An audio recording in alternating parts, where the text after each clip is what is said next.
আসসালামু আলাইকুম। আজকের রেসিপি অন্যরকম ডাল রান্না করব, তো ভিডিওটি সম্পূর্ণ দেখে যাবেন।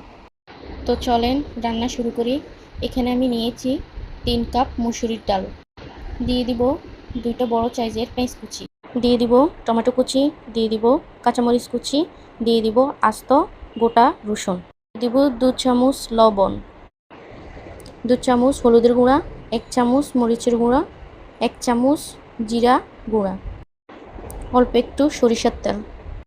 ডালের সাথে সব মশলা আমি একসাথে ভালোভাবে হাতে মাখিয়ে নিব। এরপর দিয়ে দিব 1 লিটার পানি। এই পানি দিয়ে আমি ডালটা অল্প কিছুক্ষণের মধ্যে সিদ্ধ করে নেব।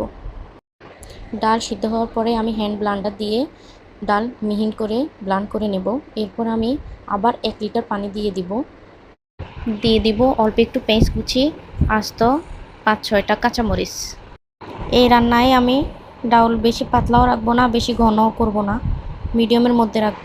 রান্না শেষে ধনিয়া পাতা দিয়ে দিব। এখানে আমি কিছু পুরন নিয়েছি, আস্ত জিরা, রসুন কুচি, পেঁয়াজ কুচি, 3টা গোটা লাল মরিচ। একটু লাল হয়ে আসলে আমি ডাউলের মধ্যে পুরনগুলো দিয়ে দিব। ফাইনালি আমার ডাউল রান্না শেষ। তো ভিডিওটি ভালো লেগে থাকলে লাইক কমেন্ট করবেন।